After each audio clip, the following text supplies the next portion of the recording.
Pookode veterinary സർവകലാശാലയ്ക്ക് മുന്നിൽ CPM ഒരു വിശദീകരണ ഒരു സമ്മേളനം ഉണ്ടായിരുന്നു. വിശദീകരണ സമ്മേളനം എന്ന പേരിൽ CPM ശക്തിപ്രകടനം എന്ന നിലയ്ക്ക് ഒരു സമ്മേളനം. അതിൽ ഗഗാറിൻ ഈ CBI അന്വേഷണത്തെ പറ്റി പറഞ്ഞൊന്ന് കേൾക്കാം.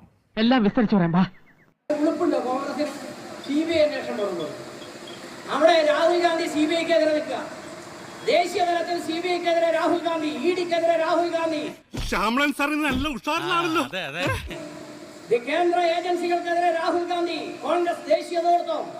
ഇവിടെ നാണമില്ലാതെ കോൺഗ്രസിന്റെ നേതാക്കന്മാർ പറയാണ് CBI അന്വേഷണമാണ്. അമ്മാവൻ കാര്യമായിട്ട് ചൊറിയുന്നുണ്ടല്ലോ. അമ്മാവൻ ചൊറിഞ്ഞൊറിഞ്ഞ് തല്ലു വെച്ച് കൂട്ടുന്നു തോന്നുന്നു. ഒരു മാങ്കൂട്ടത്തിലുണ്ട്, മാങ്കൂട്ടത്തിൽ അവന്റെ രാഷ്ട്രീയത്തിന്റെ അവസ്ഥ എന്താ? മാങ്കൂട്ടത്തിന്റെ മര്യാദ ഉണ്ടോ? മര്യാദ ഉണ്ടോ മാങ്കൂട്ടത്തിൽ? എന്താണ് പറഞ്ഞത്? ഇവിടെ ഒരു ആക്സിഡന്റ് നടന്ന ഒരു വിദ്യാർത്ഥി മരിച്ചു.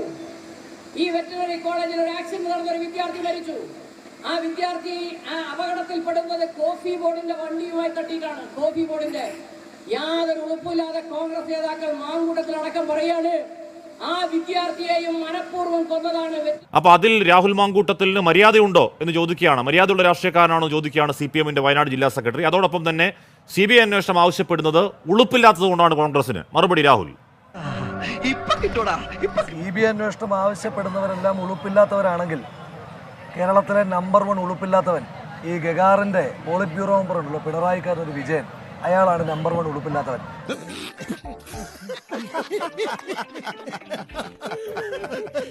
കിട്ടിയാ ഇല്ല, ചോദിച്ചു വാങ്ങിച്ചു. ആദ്യം ഈ ഗഗാറിൻ എന്ന് പറയുന്ന വൃത്തികെട്ടവൻ ആദ്യം വിജയനെ പോയി അത് പഠിപ്പിച്ചിട്ട് വരട്ടെ.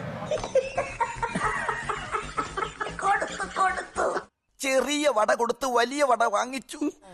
കാരണം ഈ കേരളത്തിൽ സ്വർണ്ണക്കടത്ത് പോലെ മുഖ്യമന്ത്രിയുടെ ഓഫീസിന് നേർക്കൊരു ആരോപണം ഉണ്ടായി കഴിഞ്ഞപ്പോൾ ബഹുമാനപ്പെട്ട പ്രധാനമന്ത്രി എന്ന് പറഞ്ഞ് നരേന്ദ്രമോദിക്ക് എഴുതിയ പ്രണയലേഖനം അങ്ങ് ഓർക്കുന്നുണ്ടാകും. ഞാൻ ഇത് വടി കൊടുത്ത് അടി വാങ്ങുന്ന പരിപാടിയാണല്ലോ ബാബു.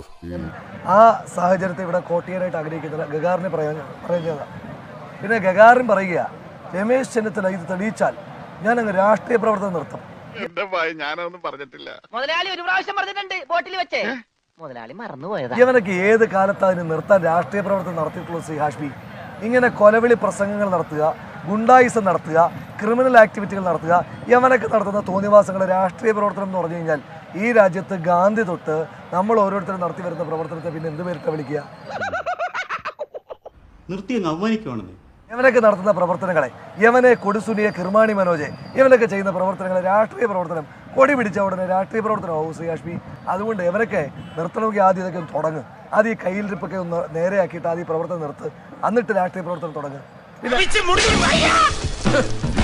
ഇനി എന്നെ അടിച്ചാൽ എന്റെ അനുവാദമില്ലാതെ നിങ്ങൾക്ക് ആർക്കും ഇവിടുന്ന് പുറത്തു പോകാൻ പറ്റില്ല. ഓക്കെ, ഞാൻ അനുവാദം തന്നിരിക്കുന്നു. എല്ലാരും പൊക്കോളൂ പെട്ടെന്ന്.